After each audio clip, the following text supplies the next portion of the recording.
भारत पाकिस्तान में युद्ध विराम के बीच ब्रह्मोस मिसाइल की चर्चा दुनिया भर में होने लगी है।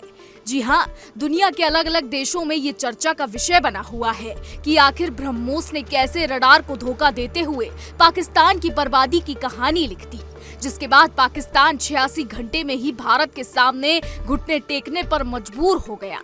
ब्रह्मोस मिसाइल ने वो कर दिखाया जो अब तक किसी मिसाइल ने नहीं किया था।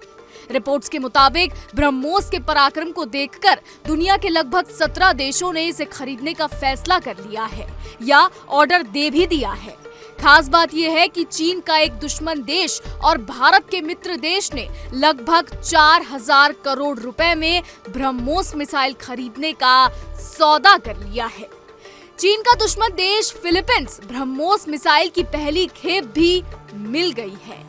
ऑपरेशन सिंदूर की सफलता के बाद और ब्रह्मोस मिसाइल के पराक्रम को देखकर दुनिया के कई देशों ने इसे खरीदने का फैसला किया है।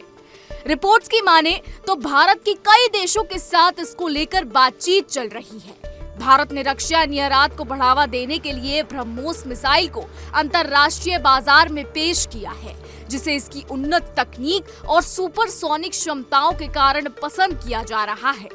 भारत का लक्ष्य 2025 तक 5 बिलियन अमेरिकी डॉलर के सैन्य हथियार निर्यात का है, जिसमें ब्रह्मोस मिसाइल की महत्वपूर्ण भूमिका होने वाली है।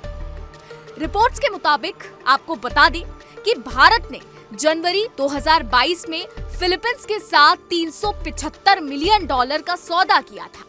अप्रैल 2024 में ब्रह्मोस मिसाइल की पहली खेप फिलीपींस को सौंपी गई। ये भारत का ब्रह्मोस मिसाइल का पहला निर्यात ऑर्डर है। फिलीपींस ने 3 बैटरी मिसाइलें खरीदी, जिन्हें दक्षिण चीन सागर में चीन के खिलाफ तैनात किया जाएगा। वहीं इंडोनेशिया ने 450 मिलियन डॉलर की लागत से ब्रह्मोस मिसाइल सिस्टम खरीदने पर विचार कर रहा है। ये सौदा भारत पाकिस्तान की जंग के बाद और प्रबल हो गया है। इसके साथ ही वियतनाम, अफ्रीकी देश, लैटिन अमेरिकी देश और मध्य पूर्व और उत्तरी अफ्रीका क्षेत्र के कुछ देशों ने ब्रह्मोस मिसाइल में रुचि दिखाई है। विशेष रूप से सुखोई 30 लड़ाकू जेट संचालित करने वाले MENA देश इसके हवाई संस्करण में रुचि रखते हैं।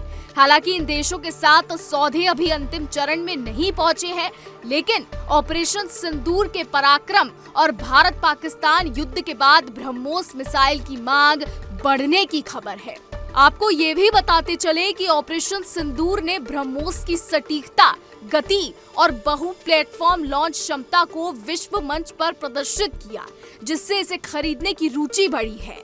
दक्षिण चीन सागर में चीन के साथ तनाव के कारण दक्षिण पूर्व एशियाई देश जैसे वियतनाम और इंडोनेशिया ब्रह्मोस को एक रणनीतिक हथियार के रूप में देख रहे हैं। ऑपरेशन सिंदूर में पाकिस्तान की हवाई रक्षा प्रणालियों की असफलता ने ब्रह्मोस की अजेयता को उजागर किया, जिससे अन्य देशों में इसकी मांग बढ़ सकती है।